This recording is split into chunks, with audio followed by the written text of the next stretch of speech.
Hi guys, this is going to be my review of the CRKT Pilar. It's going to be a quick review. There's way too many super long reviews out there, so I'm not going to spend a bunch of time on specifications or things like that. I'm just going to say what I like and what I don't like and why. Alright, first thing I like is that it's very ergonomic. You get a full 4 fingers on it, no problem, thanks to this forward finger choil. They're not like falling off the back or anything, but they don't have grooves either. Very comfortable. One thing I don't like is that if you look in here, look at the back spacer inside there, you can see it's got a nick in it, and the belly of the blade hits that when you close it. So I was moving a couple weeks ago, and I sliced up a bunch of boxes at the end of the day, and at the end of the day it was starting to get kind of dull right in that belly area, and I thought, well, that's not bad. This is 8CR steel, so okay. And then I realized that the rest of the blade was sharp, even though I was using the whole blade, and then I figured out finally that it's because the blade was hitting the back spacer. So no excuse for that, CRKT. Please fix it. The steel is just the humble 8CR 13 MOV or whatever it is. I think it's pretty good. People like to frown down upon it. It's not a super steel or anything, but it's a lot harder than a typical Swiss Army knife steel, for example. I find it holds the edge pretty well. Another possible downside, it's not really a downside for me, is that it's heavy. These are steel, not aluminum or titanium or anything super fancy like that, just regular old stainless steel. But it's balanced by the fact that the blade stock is so thick.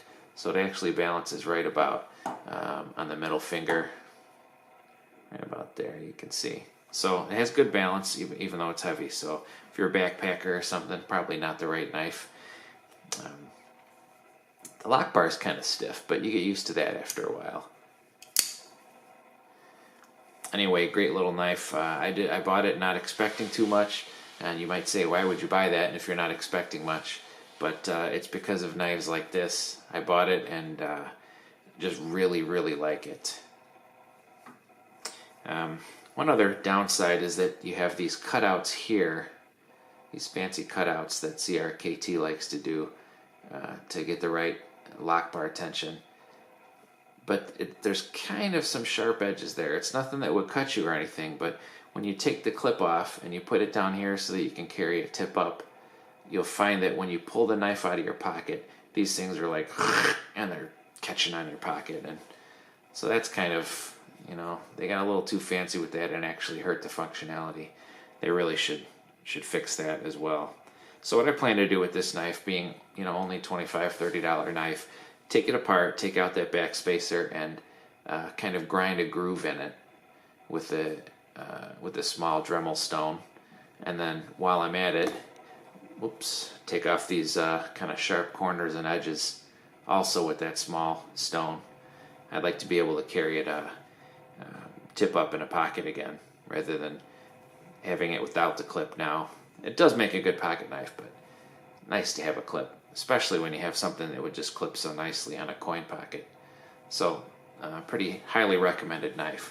I'll zoom back a little bit here and we'll do a quick size comparison against some comparable knives. Here's the Cold Steel Tough Light. I also like this knife a lot. You can see that even though the Tough Light is a bigger knife, they have about the same amount of cutting edge. Blade's longer and everything, but there's some belly on the CRKT. I really like that. I thought I would get used to this Warncliffe blade, but it turns out it's really hard to cut against something with this because your knuckles hit before the blade does. So this is really for cutting more in the air, like cutting string or stripping wire or whatever you're going to do.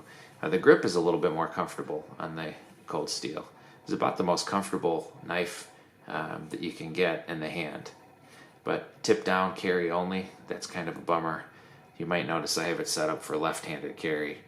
And that's actually, I carry it right-handed, and I just do that so that I have this nice curved part where my hand goes down in the pocket instead of this semi-sharp jimping, scraping every time.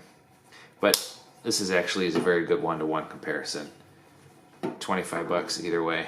All right. And then we have the next. We'll have the Endura, or not the Endura, the Delica. Sorry. Of course, the Delica's bigger, noticeably bigger on the handle, and also on the blade. And then it's just so we have something smaller too. A little Swiss Army Classic. That's about it, guys. Take a look at the video description in case I forgot something. I'll put it in there. And if you got any questions, let me know. And I'll see you in the next review pretty soon.